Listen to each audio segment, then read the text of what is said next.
The night Tokyo was supposed to sleep. March 9th, 1945. Shiden Sisatifen, PMO over the Kanto Plain. The city below is a black ocean dotted with the faint orange glow of charcoal braziers. 2 million wooden houses packed so tight you could leap from roof to roof without touching the ground. Paper doors, tatami, floors, mothers tucking children under futons, whispering that the big American planes can't turn sharply, can't fly low, can't really hurt them. They were wrong. At 6,000 feet lower than Mount Fuji's tall 300 silver giants roar in from the east.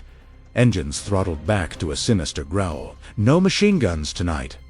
No Norden bomb sights glinting in the moonlight. Just bellies packed with fire. Major Curtis LeMay stands in the cockpit jump seat of Dimples 8-2, Colson Vulture 1. His trademark cigar is unlit too much gasoline vapor in the air. He stares down at the sleeping capital and says, "Almost gently, let's see how they like their own medicine."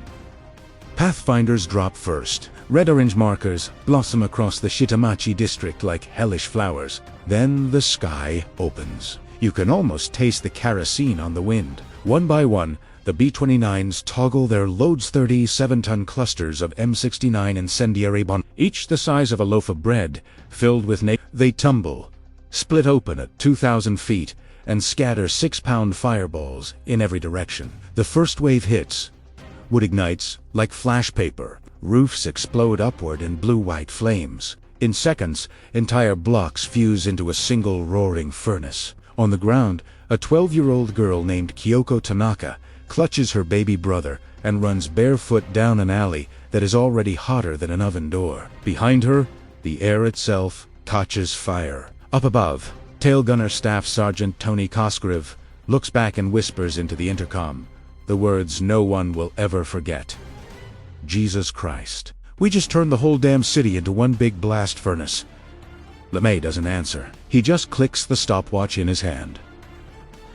The first raid has been on target for exactly 6 minutes, and Tokyo is already dying. The arrogance that built the target summer 1944, the Imperial Palace, Tokyo 1 year earlier. The mood in the Imperial General Headquarters was almost festive. Colonel Hiromichi Yahagi, Chief of Bomber Defense for the Kanto Plain, stood before a map pinned with little red flags. He tapped the tiny silhouette of a B-29 cut from cardboard, wingspan of a battleship, engines like locomotives. Gentlemen, this monster cannot dogfight, cannot even turn inside a zero at low altitude. Laughter rippled through the room. Someone joked that the Americans had built a flying apartment building. They had flown one over Tokyo in November 40 for just on a reconnaissance mission. It appeared at 32,000 feet, far above the reach of their fighters and flak. General Masakazu Kawaba watched the contrail through binoculars and smiled. "Let them take their pretty pictures," he said. "When they come to bomb, they will have to come down here, where we wait." They never imagined anyone would be insane enough to come low.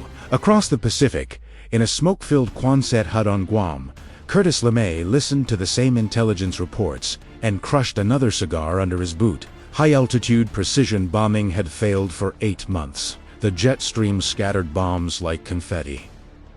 Factories stayed open. Japanese aircraft production actually rose. LeMay stared at the wall map until his eyes burned. Then he said the sentence that chilled every officer in the room. "We're going to burn the bastards out." He stripped the B-29s of guns, and gunners saved 13,000 pounds per plane. He ordered them flown at night, at 5,000 to 8,000 feet, right into the teeth of the light anti-aircraft guns the Japanese thought would be enough. He replaced high explosives with napalm. When his operations officer protested the risk, LeMay cut him off. "Risk? Those people down there haven't even started to pay for Pearl Harbor." On February 4th, 1945, he tested the new doctrine on Kobe. 69 B-29s turned a square mile of the city into glowing embers. Civilian deaths, barely 1,000. LeMay called it disappointing. Tokyo would not disappoint. Back in the capital, air raid drills were still treated like a game. Housewives beat at practiced fires with wet mops while laughing. School children sang songs about brave pilots who would swat the Bisan-Ni-Ru-Ku from the sky like mosquitoes. None of them noticed the new American reconnaissance planes photographing every alley, every wooden roof, every flammable warehouse. None of them knew that in a hangar on Tinian, crews were painting a cartoon devil on a bomb casing with the words "Regards to Tojo." The trap was already closing, and the man holding the match had just lit his cigar. The firestorm awakens 0:12 a.m. March 10th, 1945. Shitamachi Low City. The temperature on the ground climbs past 600 degrees in the first 15 minutes. At 1,000 degrees, aluminium cooking pots melt in kitchens. At 1,800 degrees, the air itself ignites. Superheated winds tear down streets at hurricane force, sucking futons, bicycles, entire families into the heart of the blaze. Eyewitnesses later swear they saw a river boil, the Sumida River. People leap in to escape the heat and are cooked alive before they can scream. Lieutenant Kiyoshi Tsubaki, a fire officer in Hongo Ward, races along a canal with a hand-pumped engine crewed by schoolgirls. They reach the first burning block, and the hoses turn to steam in their hands. Tsubaki looks up and sees a wall of flame 30 stories high rolling toward him like a tidal wave made of sun. He has time for one thought. This is the end of the world. In the sky, Captain Robert Morgan, piloting Waddy's wagon, feels the 500-degree updraft rock his 70-ton bomber like a rowboat. The aluminum skin glows dull red. Oxygen masks fog with sweat. Morgan's co-pilot starts praying out loud. Over the intercom comes a voice none of them will ever forget. LeMay calm as a surgeon. Steady, boys, we're not done yet. Another wave of B-29s arrives to 159 more, monsters dropping fresh clusters directly into the furnace. Each M69 bomblet spews a jet of burning gel that sticks to wood, flesh, anything. It keeps burning underwater. By 0:30, the separate fires merge. Meteorologists later calculate the firestorm generates its own weather system. 1,000 mile-an-hour ground winds. A column of flame and smoke rising 7 miles high. The glow is visible from 150 miles away. Fishermen off the Bosso Peninsula think the sun is rising in the west. On Tigrund, a mother ties her 3 children to her body with a long sash, so they want to be separated when the wind comes. The wind comes, none of them are ever found. In Asakusa, Police Sergeant Hiroshi Nakamura tries to evacuate a maternity hospital. He carries newborns 2 at a time, running through streets where the asphalt bubbles. Behind him, the hospital roof collapses in a shower of sparks. He keeps running until his uniform catches fire. He keeps running. At 2:47 a.m., the last B-29 turns for home. Tokyo is no longer a city. It is a kill. 16 square miles, twice the area of Manhattan, have ceased to exist. 100,000 people are already dead. 250,000 homes are gone, and the night isn't over. High above the inferno, tail gunner Tony Cosgrove looks down one last time. He sees a lake of living fire where a city used to be. He whispers into the darkness, "What have we done?" The only answer is the roar of 4 Wright Cyclone engines carrying him away from hell. Dawn over the ashes. 6:03 a.m. March 10th, 1945. The ruins of Shitamachi. The sun rises red through a sky that still rains cinders. Curtis LeMay steps off the lead B-29 at Northfield, Guam, 12 hours after takeoff. A photographer snaps the famous shot. The unsmiling brigadier general, cigar clamped like a fuse, eyes hollow. 14 Superfortresses did not return. 138 young men gone. LeMay looks at the loss board, grunts, and says, "Only acceptable." Back in what used to be Tokyo, the living walk like ghosts across a moon. Survivor Haruyo Nikura, age 16, emerges from a concrete water tank where she spent the night submerged to her neck. She steps over, bodies fused together and the street mother still clutching children. Lovers locked in a final embrace, charcoal black and perfect, like statues pulled from Pompeii. The smell is sweet and sickening. Roasted pork mixed with burning hair. At the Imperial Palace, Emperor Hirohito is driven in secret to view the damage. His car creeps along roads still too hot for rubber tires. Through the window he sees a plain of ash where entire wards once stood. For the first time in his reign, the living god is recorded to have wept openly. In a bunker beneath the city, Colonel Yahagi, the same officer who laughed at the flying apartment building, sits alone at his desk. A single reconnaissance photo lies in front of him.